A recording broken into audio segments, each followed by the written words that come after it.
Edward Jonathan Davey. Good name. Born, I hope I've got this right, 25th of December 1965. Yeah, at 8:10 in the morning. Wow. What a day, Christmas Day. Well, it must be for my mum. What a Christmas present. That wouldn't happen now somehow. I think they managed to avoid people having babies on Christmas Day. Well, I was born at home because I was the third of three boys, actually. And so I think my mum was used to giving birth by then. And though they weren't expecting it, I think it was supposed to be after Christmas. Very good. Well, we have to begin, as we always do with Rosebud, by asking you quite simply, may I call you Ed? Of course. Have you always been called Ed as opposed to Edward? No, my mum and my nana called me Edward, but Ed stuck, so there we are. Good. Ed, tell me, what is your very first memory? Well, I think it's probably of a hamster. Hammy, the hamster, because he's very original. Because I think as a young kid, you remember these little things. Probably my more serious memory was of my dad when he was in the back of a car with a trench coat because he'd been diagnosed with cancer and couldn't drive the car. Mum was driving, and they picked me up from nursery. They're my two things I recall most. Let's just deal with the hamster first, and then come to the serious matter of your father. Hammy the hamster, how old do you think you would be? I would have probably been about 3.5. And it was your personal pet? No, it was the family pet, but, it was the first pet I can remember. And I remember sort of it going around his little wheel and the straw and bit. That's the bit I remember. Okay, where is this? This is in Sutton Ashfield, in a place called Bathwood House, which was a lovely house that my father had bought right next to the park. With an orchard. It was really lovely. And this is Nottingham? This is Sutton Ashfield, Nottinghamshire. So Nottinghamshire. Yeah, because my father came from a family who were involved in mining, coal mining and building. He'd become a solicitor and had worked really hard and managed to have 2 practices. And he was one of these guys, he could speak Nottingham to the miners, or Mansfield, Broad Mansfield, or he could speak posh to the more middle-class customers. What was his full name? John George Davey. And before you tell us about his early death and how you were only 4 at the time, tell us about him and your mother. How did they meet? Who was your mother? Yeah, well, my mother was Nina Jones Stanbrook, and they met at a dance. He was doing national service. He was in the RAF, stationed near to her college, a teaching college called Wall College in Hertfordshire. They invited these people to from the RAF camp to a dance because there was a women's college and they wanted a few men. And my dad apparently had been lying on his bunk and said, "I don't really want to go." And his mate had forced him to come along. And then he'd seen my mum and been quite attracted to her. But he danced with someone else first so he could have a better look at my mum. And then he asked my mum to dance, and the rest is history, as they say. And the romance blossomed quite quickly? Were they married quite quickly? Pretty quickly. And yeah, they were married in Hertfordshire, but he then went up to Nottinghamshire, where he was born, and Mum went with him. And actually, my mum's parents, my nan and granddad, moved to be near there as well. So the whole sort of family went north. So the whole family goes north. He is now a solicitor. She has given up work to be... Yeah, I think she kept teaching. Yeah. So she had been in teaching, and she taught on and off. Yeah, but she has the children, 3 of you. Yeah. And so who are the 2 older ones? Charles, who's 5 years older than me, and Henry, who's 3 years older than me, both lawyers, like my father.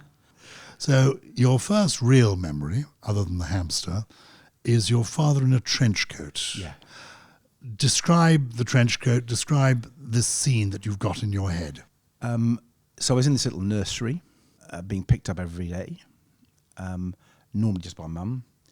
But Dad had been I think he'd been in hospital for some treatment and wanted just to see me as much as he could, and was obviously not well at all, feeling the winter cold, and was in this big sort of grey trench coat. And you're 4 at the time. Yeah. And do you realise as a 4-year-old, can you remember, did you know he was ill? Did you know something wasn't quite right? Just that. That's all. I mean, they obviously protected me. I have a vague memory of spiritual healers coming to the house. Oh. because they were trying everything. They were desperate. What age was he, and what was the cancer he had? He had Hodgkin's disease, which it's now pretty curable, but those days it was deadly. He was diagnosed in November '69 and died on March the 12th, 1970, aged 38. Gosh. When did you first hear that he was dead or wasn't coming back, or how did they put it to you? I'm not quite sure. I mean, you can imagine my mother, the whole household was completely traumatized, and I have this memory of great sadness. I have a memory of my mother crying quite a few times. I don't think I went to the funeral, actually. I think I stayed with an aunt or a neighbour or something. But my other two brothers went. So I think there was a degree of trying to shield me because I was so young. But you couldn't escape the fact that there was loss and the whole house felt totally different. Can you remember the first time you vocalised that you didn't have a father? When you were at school, possibly? You actually said to somebody, I don't have a dad, or my dad is dead, or... I don't think I can. It's a really interesting question. You're making my mind go back a rather long time, and you don't tend to think of those moments. It's much more in my mind about when I lost my mum later on, and I could maybe come to that in a bit. But what happened, and this really did be the impact, we had to move house. Because we had this big house in Sutton Ashfield, and we had to move to Nottingham, both for financial reasons and because my eldest brother Charles has started at Nottingham High School, and that's a long way from North Nottinghamshire. So we moved much closer to the school. Because he would have had a good middle-class income as a solicitor. Yeah, he and that disappeared. Were there partners who chipped in with some money? Not really. I mean, he asked two of his mates, one was an estate agent, one was a builder, Pat Holder, Maurice Brackenbury, to be the executors of his will. Mm-hmm. And he basically said, look, make sure these boys are properly educated. So there was enough money to privately educate the three of us. So he'd thought about that in advance. Eddie. Yeah. I mean, money had been put aside for the three of you to go to independent schools, if that was the decision. Yeah, well, Charles was already there. Fine. And the hope was Henry and I would join him. Was obviously, and you can imagine it, this thing suddenly comes out of the blue. You've got a few months to make preparations. And he was obviously thinking deeply about us and what he was leaving, what legacy could he leave for us, and making sure there's financial provision for education was his gift. So the family moves to Nottingham. It's just your mum and the three boys, is it? Yeah, that's right. Grannies, aunties? Yeah, well, we had quite a difficult relationship with my father's parents. My father's mother in particular, who was quite nasty to my mother, would write her not very pleasant postcards. One day she went to our school to try to get hold of my two brothers at the time who were there and take them back. And what is the source of this? Did she, this lady, your paternal grandmother, did she blame your mother in some way for losing her son? I mean, it would have been very painful for her to lose her son when he was only 38. Yeah, I'm sure it was. I don't know, if I'm honest. All I would say is I'm not sure if her character was the warmest to anybody. I am told, folklore has it, that she was thrown out of 6 care homes. Oh dear. A difficult lady. And she reported her other son, my uncle, to the taxman. Oh, no. So there might have been a common trait through her personality. Unfortunately not to know her. But that was an added strain for your mother, the point. Very much so. She had these 3 little boys. She was slightly constrained with money.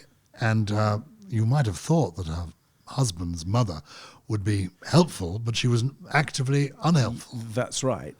Conversely, my nan and granddad, my mum's parents, could not be more helpful, and we were very close. We'd go almost every weekend just to be with them and to feel their love and support. Tell me your sweetest memory of your mum from those 10 years. What do you remember best? But she was brilliant at keeping us happy and she was determined that we would be happy despite the tragedy of losing our father.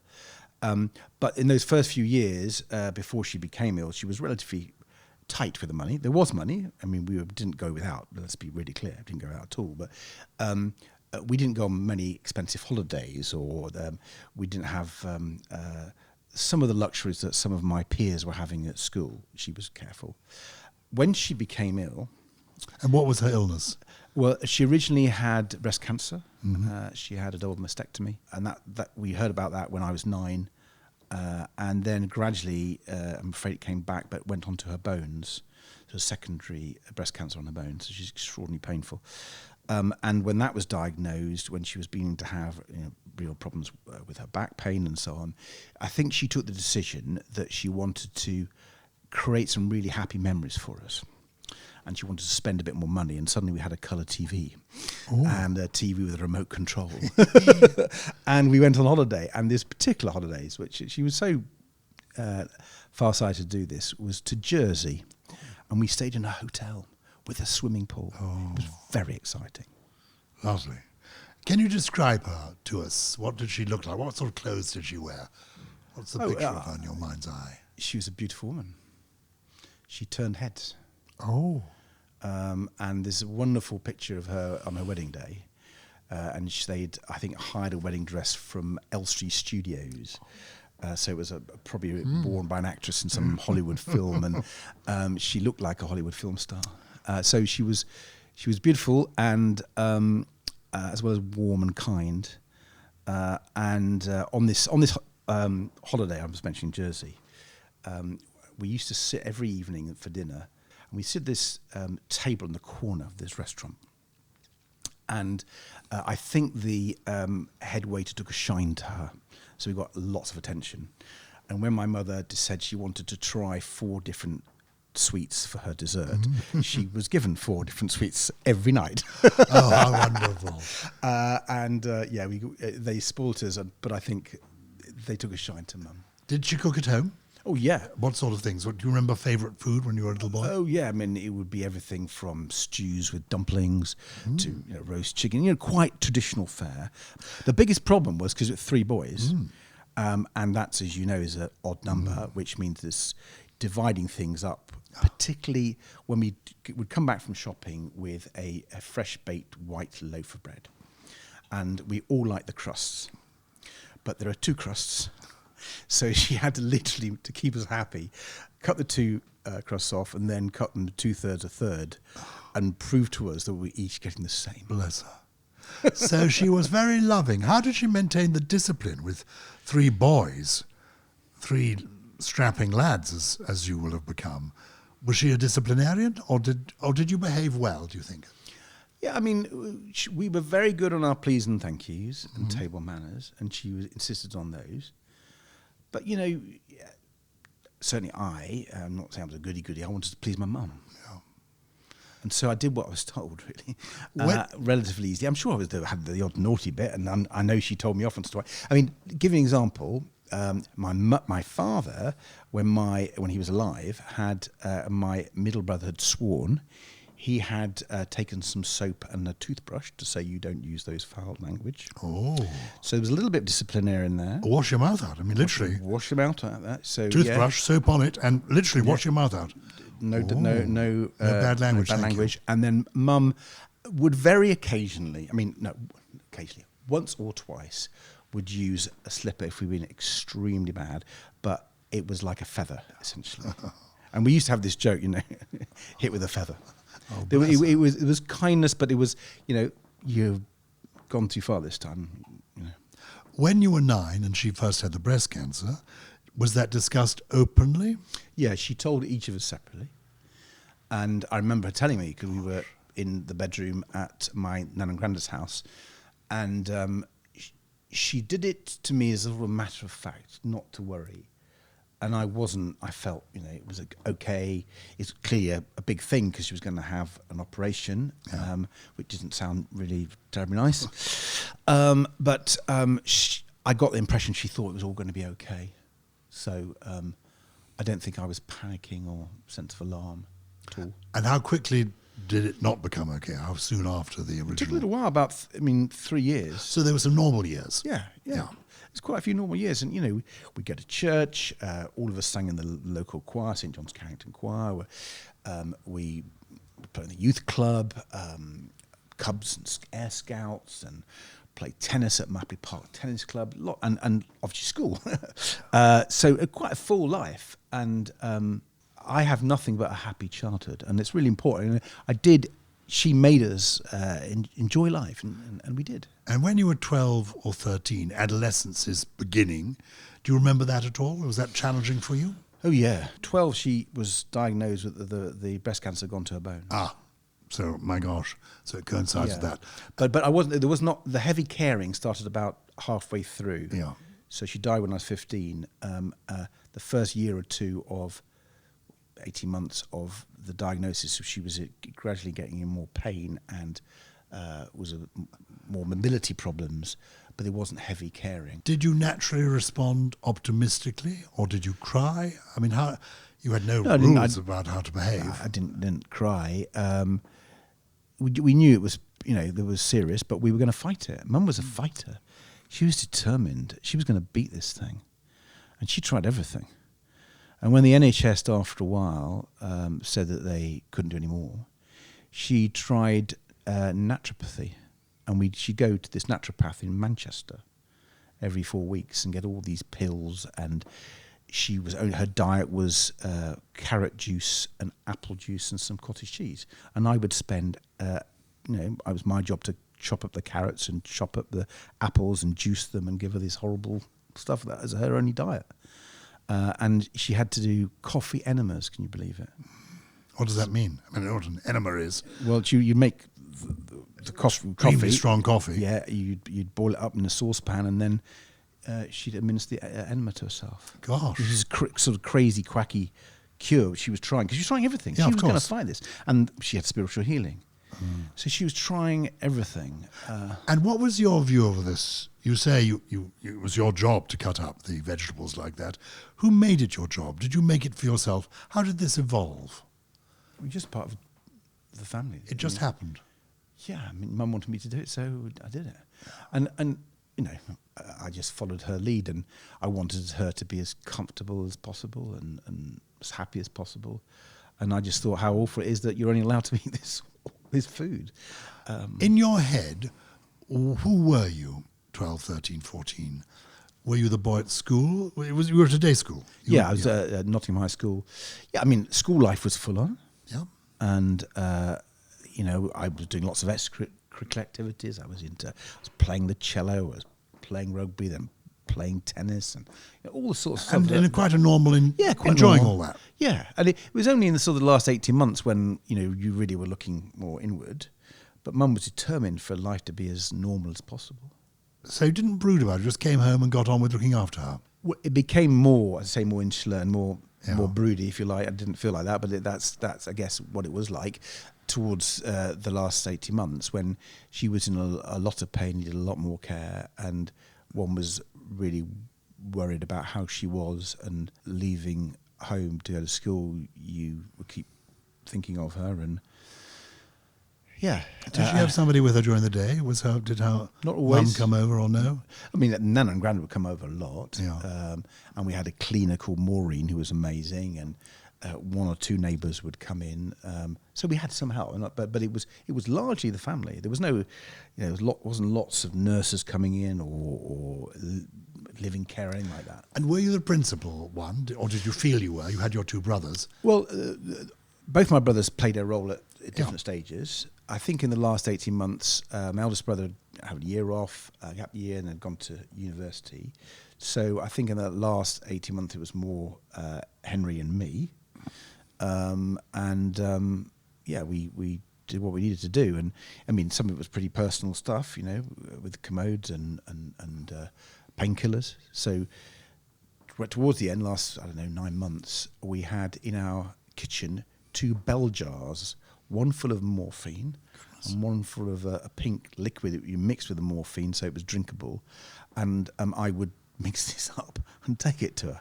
I don't think they'd allow that these days. I'm not sure if it would pass the various tests, but I would give her morphine.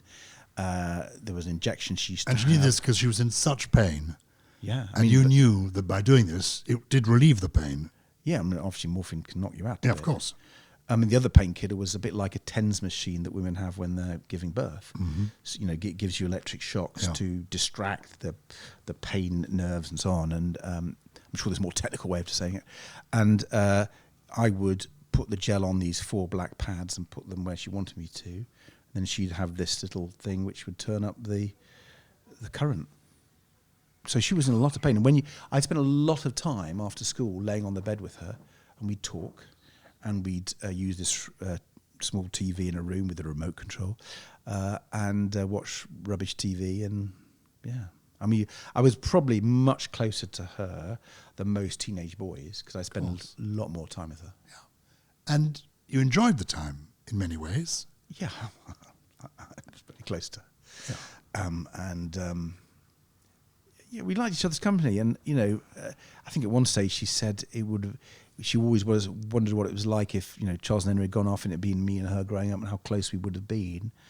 And there was one moment I'd been away on a trip to Germany with the school for about 3 days, and the coach had pulled up in a car park, and we got out, stretched our legs, and there was some German girls, and I got talking to this German girl. We had our photograph taken like you do, the 14-year-old kids, and when I got them developed, because old-fashioned, it wasn't digital, and I showed the picture of me and this German girl to Mum, and she said, "I wonder who you'll end up with." Mm. So she was beginning to think about what life would be like, the life she was not going to see. Mm. So while there is, of course, great sadness in the story you're telling us, there's also good times. Oh yeah, definitely. I mean, the thing about caring is you have these really special relationships, and while caring is when you're looking after someone you're very close and you love dearly, it does really impact on your life if it's the sort of hands-on care we were doing. The love that you get and the memories you create are really special, and of course there were some pretty tough memories. I was by her bedside when she died, and they are difficult memories. But did you? I mean, obviously, by the time it came close to her death, you all knew she was going to die. Yeah. Did she plan ahead? Did she talk to you about what the plans were for you? Because you were 14 at the time. Well, 15 by the time she died. I mean, it's interesting because she was such a fighter. There'd been a conversation with my middle brother Henry about was she going to die in the middle of his exams doing A-levels, and she didn't want that and didn't want to put pressure on, and so he wanted to go to Cambridge, and he did what was called 4th term entry. I remember. So you'd done your first year 6, and the 4th term of your second, you could do an exam. Have a go. And he got in to Cambridge with an offer of 2 E's, which he was always going to get. Wonderful. And so the sense of relief from my mum, knowing that Charles was already at Oxford, my middle brother was going to Cambridge, and although I was, before my O-levels, but my exam marks were okay. Yeah. So I think she felt we had the momentum, and I think she then thought, I can go now, because she knew she wasn't going to be able to hang on. So she did actually die June the 3rd, 1981, a few weeks before my brother did his A-levels. So it was she was an amazing woman, planning ahead and picking her moments. And did you say goodbye, or did it just happen? She let go? Yeah, she let go. I mean, so in the last 2 weeks, almost all her illness, she was at home, looked after by us, helped by Nan and Grandad. And then the last 2 weeks she was in Nottingham General Hospital in a very old-fashioned Victorian ward, and I would go in every day before school and sometimes after school, obviously, to see her as much as we could. And the day she died, I got in to visit her in my school uniform and sitting next to her, and then she turned her head and there was a little bit of liquid came out of her mouth, and I knew that it was quite serious and something was up, so I got the nurse, and the nurse asked me to leave the ward and just wait, and then they came and told me. And what did you do? How did you feel? What happened then?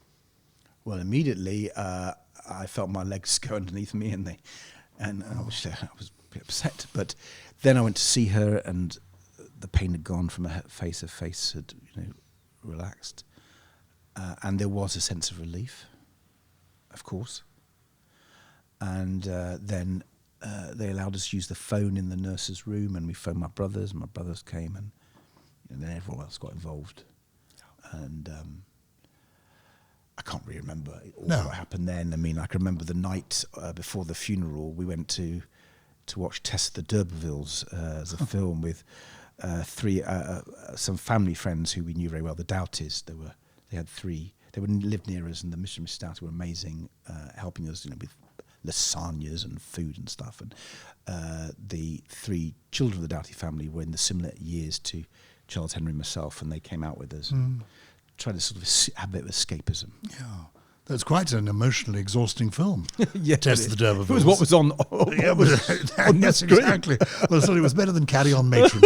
So I think probably the right choice was made. But did you in your head think, what happens now? I'm 15. Yeah, but I mean, the thing that's worth stressing is I was fortunate, right?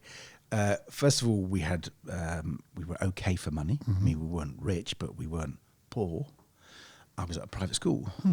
There was stability. I had my brothers, I had my nan and granddad, I had friends. Although you did feel, right, this is a moment. And there were a few times when, in those first few months, when it did feel difficult. I mean, for example, when I went into school the first time after Mum died, I met the head teacher in the corridor. And while he was a decent guy, he clearly wasn't used to their situation. He said, "Davey, I'm sorry to hear about your mother. We've never had orphans before." Wow. And that word had never been mentioned. Yeah. And I thought, oh, right, I'm an orphan, am I? I was 15, so I wasn't a young sort of Oliver Twist type orphan thing. But you were an orphan. But I was an orphan, and it was the first time it had been said to me. And the sensitivity of some people at the school wasn't as good as it might have been. Other teachers were amazing, some really brilliant teachers who were kind and sensitive, although I don't think even they knew quite what to say. Is there a legal position that one is in if you're 15 and you have no parents?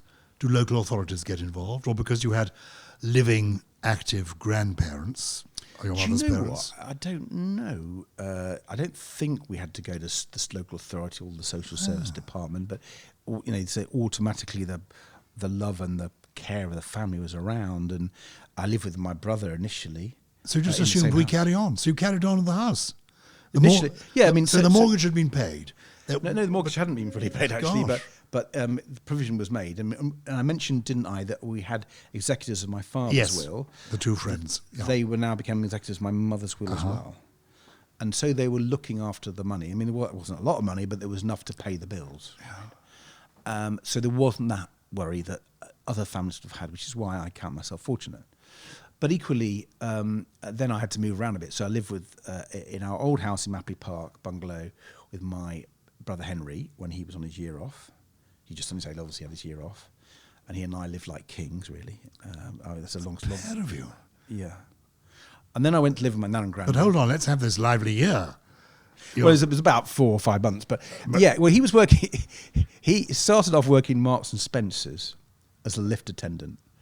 And all these people kept coming in and kept telling him that they felt his job had its ups and downs. But part of the benefit of working for Marks and Spencer's was you get the food cheap at the end of the day. So he'd bring back all his food at a quarter of the price, and we ate feasted. Yeah, we feasted. It was fantastic. And we got the wonderful Indian family across the road, the Malhotras, would bring over these wonderful curries. A family down the road, a husband and wife, the Frasers, would make these wonderful homemade soups for us. The Doughties were doing lasagnas. So we were okay. You two boys, age sort of 15, 16, 17. Well, yeah, I was 15, 16. Henry was 18, 19. Gosh. And then there were the parties. Oh, no. Tell us. Yeah. Well, we were in the cul-de-sac, at the end of the cul-de-sac. The next door neighbours were a bit hard of hearing, fortunately. And then there was no other house that near. And so Henry sort of started off with a few parties. They weren't wild, but at the time they felt a bit like different. When did you discover girls? When was your first girlfriend? Well, I mean, my first sort of real girlfriend was Pippa Doughty, who was one of his family, but she was a year older than me, and she preferred Donny Osmond, which was always left a scar, frankly. Quite right. I mean, a questionable taste. Well, I'm glad you say so, because I was not happy with Donny Osmond. But then, I mean, I was at the boys' high school. There was a girls' high school across the road, and I did tend to find lots of ways of mixing with the girls. Did you take girls home? Did your mother ever meet any of your girlfriends? No, she didn't actually. No. My first girlfriend, I guess at this time, was a girl called Caroline. And you know, everyone sings Sweet Caroline these days. I bought the whole album for my first girlfriend. Well done. Excellent. And she came to some of these parties? She must have done. Yeah. I mean, you know, I had a few girlfriends, you know. You played the field. No, I don't want, forgive me. I didn't mean it like monogamy. That. Very good. You had a succession of delightful girlfriends. Yeah, I was very lucky. And were you comfortable in yourself? I mean, given this very unusual and one might have thought traumatizing childhood, losing a father and then losing a mother over several years, you might expect it to have an effect on you, on your mental well-being.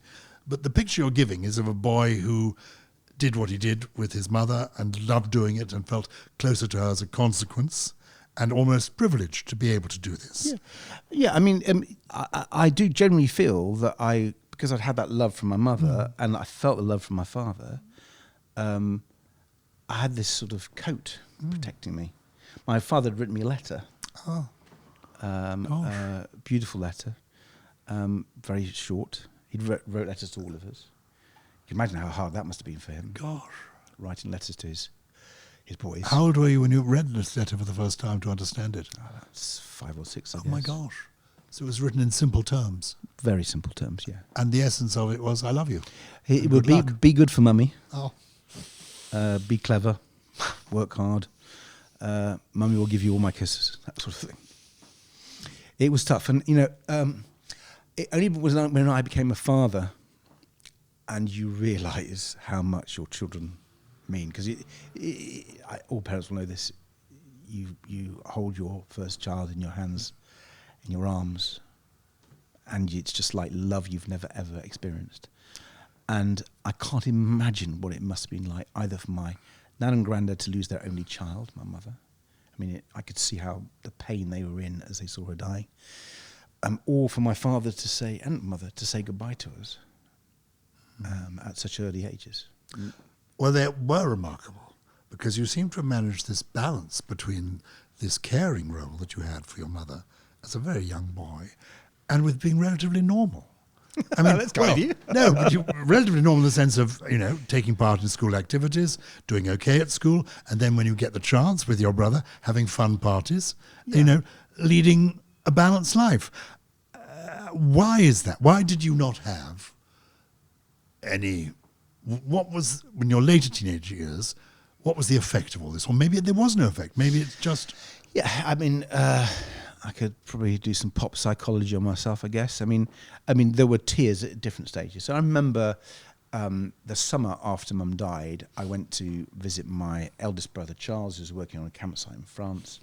And I stayed with him in his tent for about 3 weeks. And I remember one time by the river by myself, you know, just bursting out crying. So, of course, there were tears. There was sadness. No point pretending otherwise, right?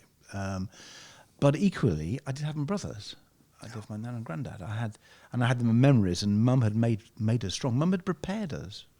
I mean, just to show you that being prepared for something, particularly by the person who's suffering it, is the way I think I dealt with it. I was much more angry when my granddad died relatively suddenly when I was 18. Oh. So he had a heart attack out of the blue, and then we thought he was going to recover, and then he had another heart attack in hospital and died.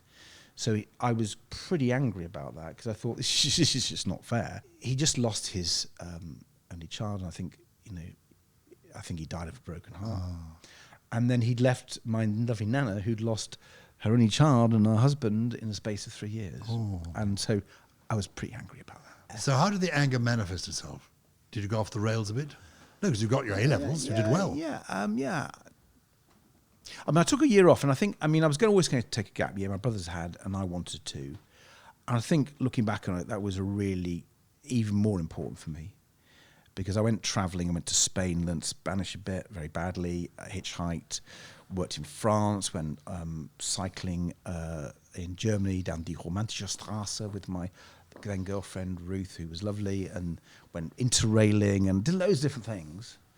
Worked in a pork pie factory, did all the sorts of things you do. And I think that's slightly getting off the rat race of exams and the career and being by myself a lot. I think that was quite a restful moment. And I think I could find some peace, I think.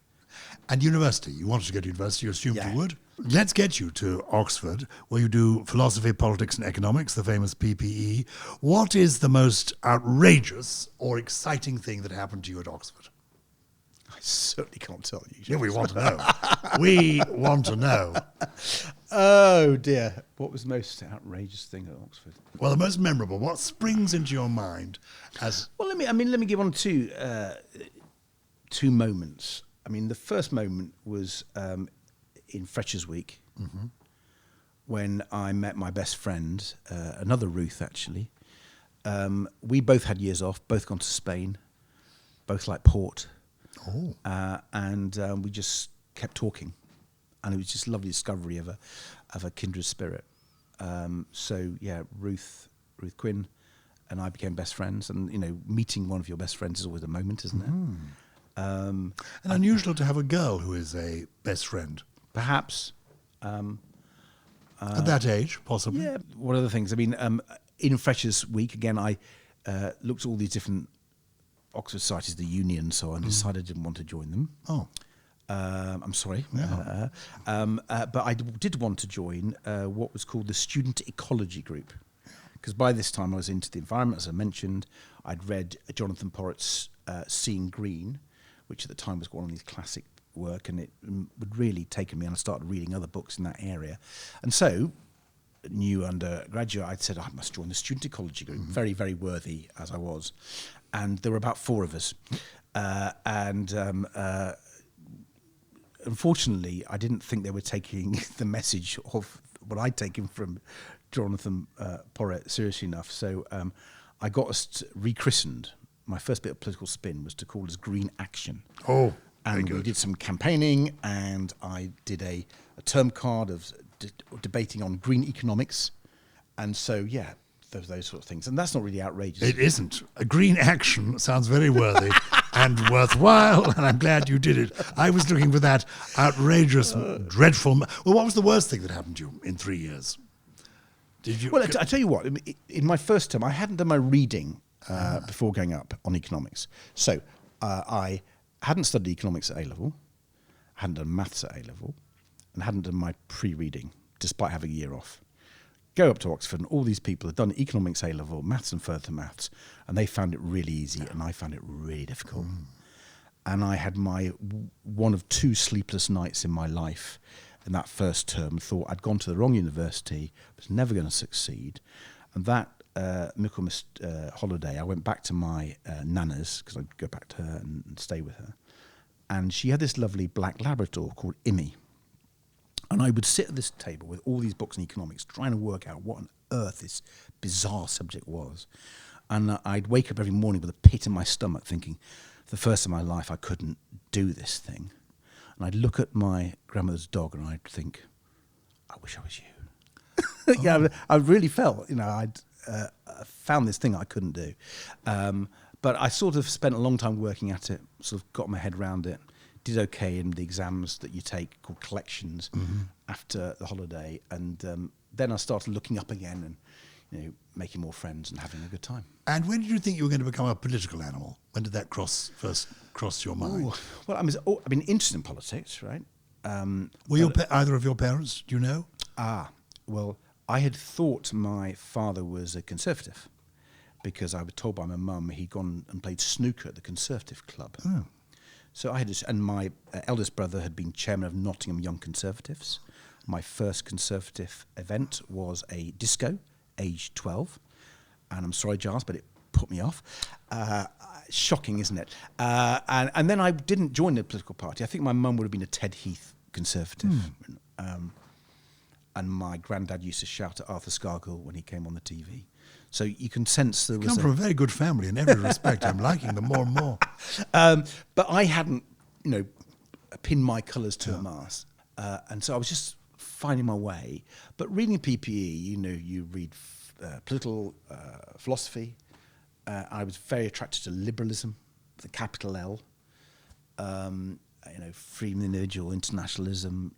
It was only after I've left university and would start applying for jobs that I sort of began to realise maybe the Liberals were the place I was going to go to. But I wasn't a member of the party.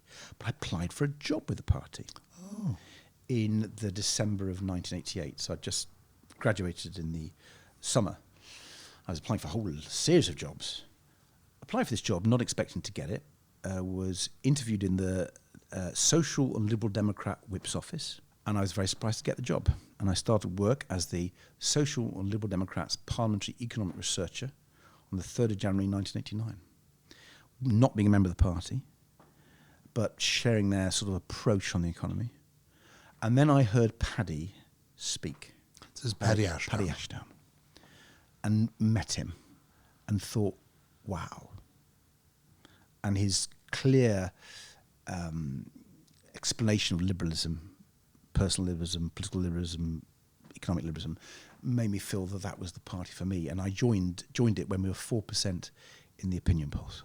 So it was not what I call a career move. Just tell me, when did you first meet your now wife? How old were you then, and how old was she?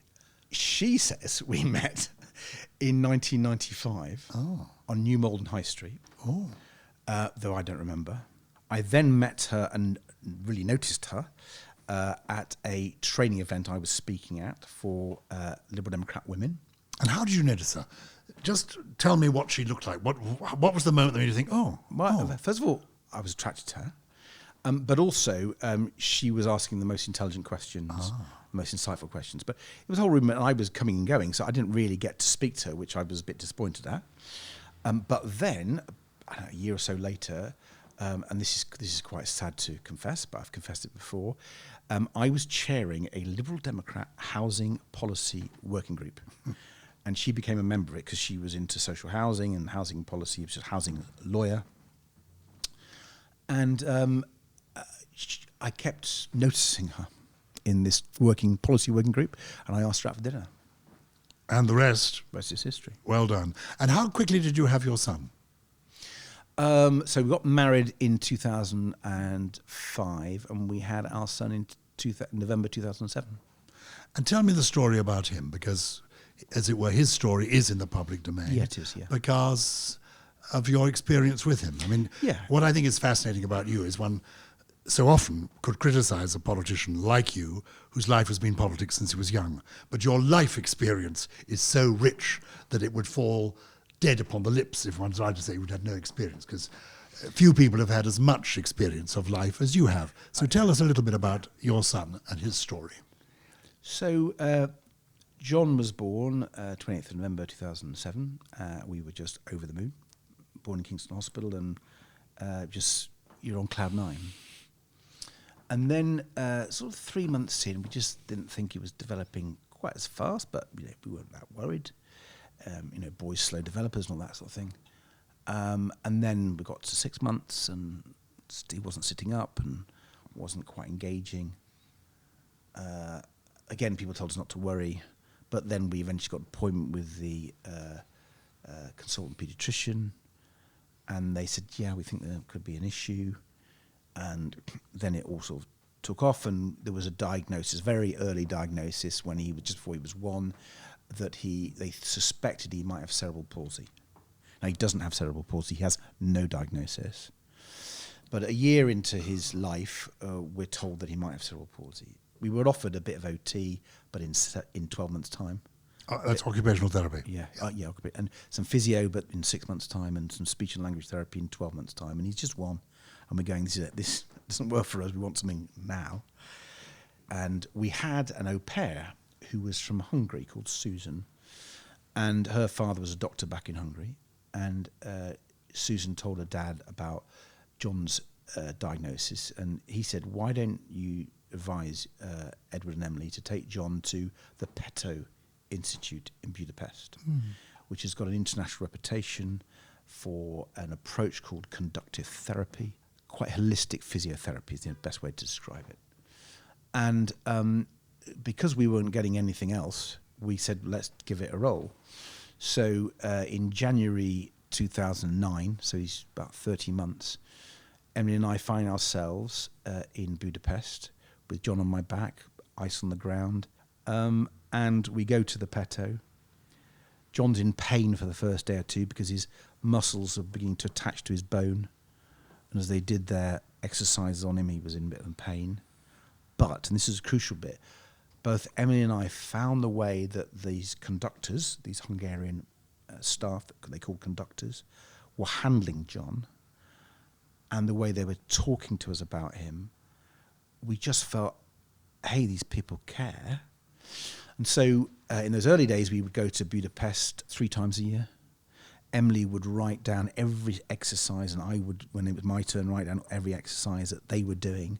And then Emily, God bless her, would spend 5 or 6 hours a day with a program that she'd learned from these Peto. 5 or 6 hours a day. Just sort of think about that for a moment. It's a lot of hours, isn't it? Well done her. My wife is the most amazing person. She taught John to crawl. It took her 2 years. Holding his tummy and moving an arm and a leg, an arm and a leg.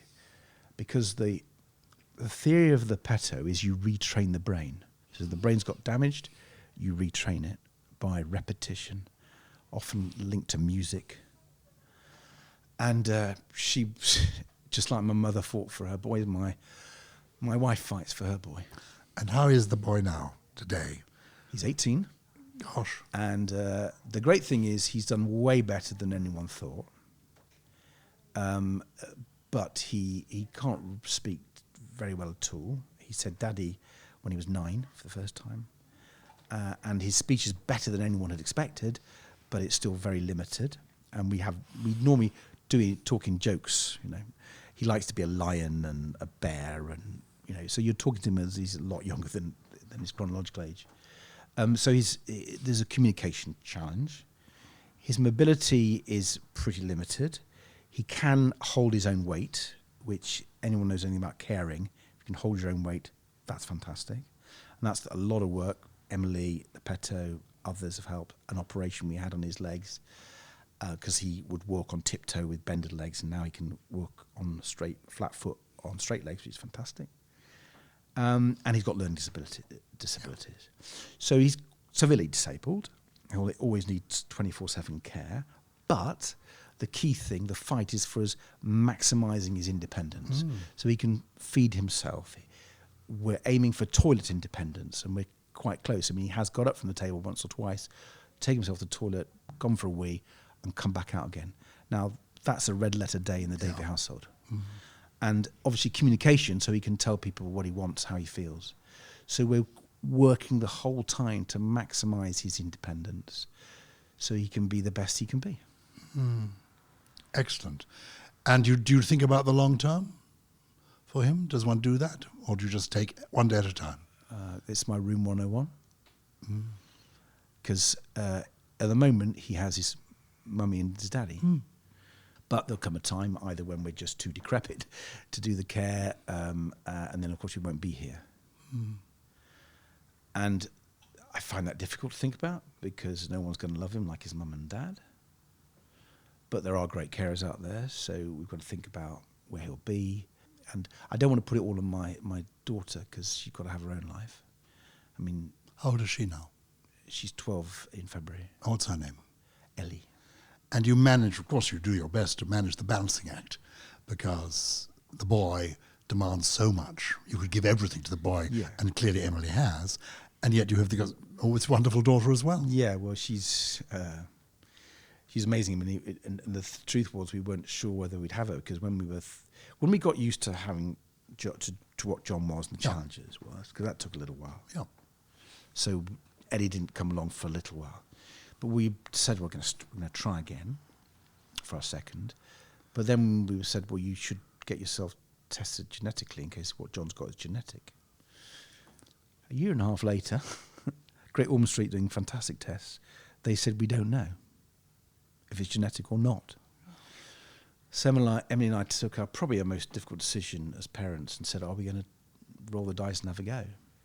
And what if? What happens if another child has John's condition?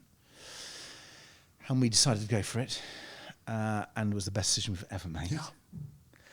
And, Ellie is a daily joy beyond measure, and she cares deeply for her brother, but I don't want her to feel that pressure on her. No.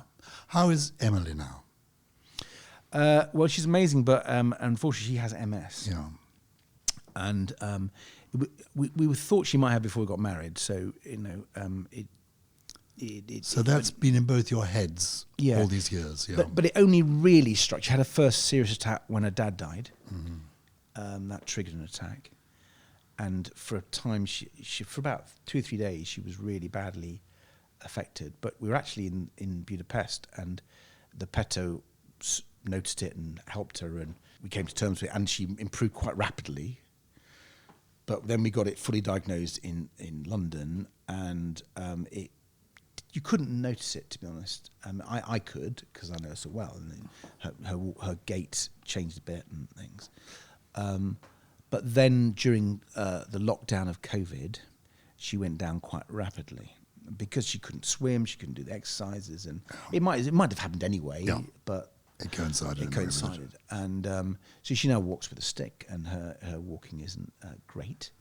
But she's fighting that too. And actually, she gets treatment to the Peto as well now. When we go with John, she gets treatment there too. Did the anger that you felt when your grandfather died return at all with John and with Emily, with these two later blows? No?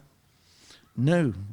They're there and they're wonderful, and you just you just help them in whatever they can to be as independent as they can be. Yeah. And it's a very different discussion with Emily, and she's fighting for herself because she wants to be as well for her children.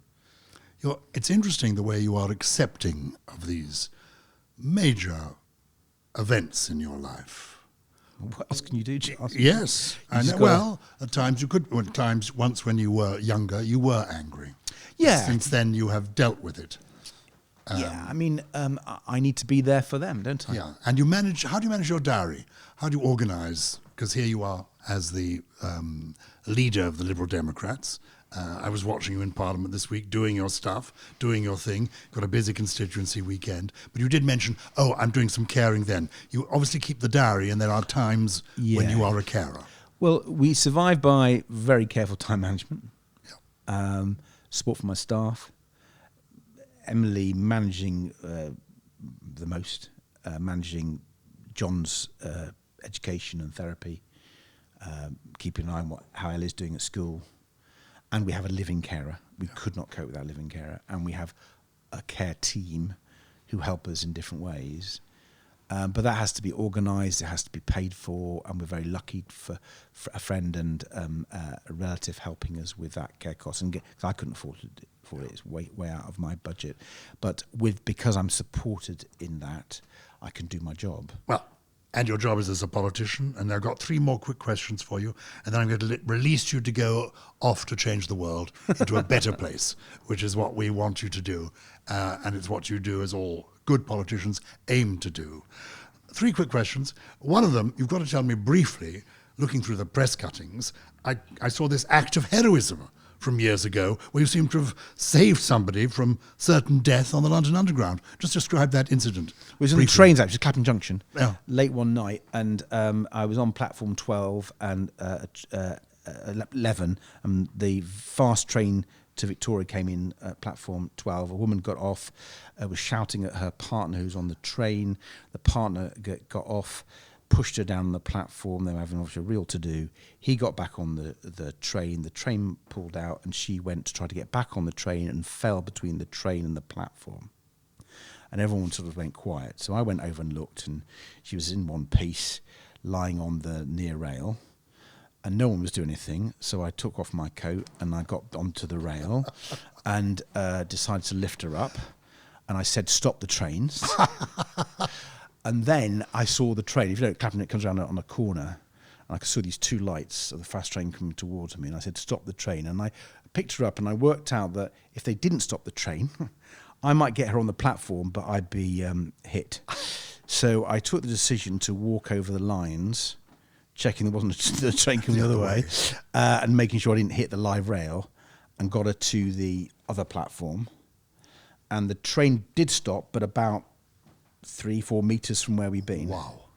So, yeah, that was an unexpected moment. Well, it was extraordinary because it turns out that as well as being super son and super dad and super husband, you are Superman. You actually took off the jacket. Yay! No, it's heroic. Okay, we are almost there. We always end with these 3 quickies. I'm just going to say a phrase to you, and you've got to tell me what immediately comes into your head. A moment of joy in your life. Just what comes into your head? A moment of joy. Birth of my son is just amazing. Lovely. And you were there? Yeah. Yeah, holding Emily's hand, and I've got the picture of him coming out of... Because it was a C-section. Yeah. And as was Ellie.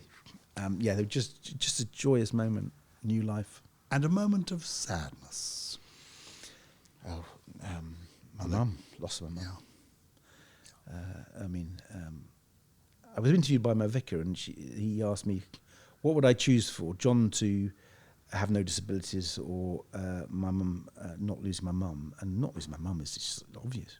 I mean, John is amazing. We have such fun, and I have a great relationship with him, and I'm so proud of him. But I would have loved to have my mum here. Any regrets in your life? Not obviously there are regrets for things that happened, but any professional regrets? Anything? Professional regrets? Not yet. Not yet. I mean, in life, I guess not meeting Emily earlier and starting a family earlier. Mm-hmm. Maybe we've had more children. Yeah. And what have you learned? What have you learned in this extraordinary story you've shared with us? Well, I've written a book. Called Why I Care and Why Care Matters. Oh, right? I'm going to read this. Yeah, and it tells my story, but importantly, it tells the story of other carers. Because the thing I feel I've learned, and I want to be a voice for carers, is how many people, like millions of people, have different caring experiences. But for those family carers, our society, our NHS would just collapse. And I don't think the policymakers and politicians and society understands how important they are. And if we did, we would transform our society. And I feel very passionately about this. And I won't give you all the policy geeky stuff in here, but I really, really think it's the answer to a lot of things, particularly healthcare. I'm going to read your book. We shall promote it afterwards, giving all the details so that people can buy it. And I hope there'll be a paperback later in the year. Thank you very much. Thank you for a fascinating and moving conversation. Thank you. Ed Davey, thank you so much.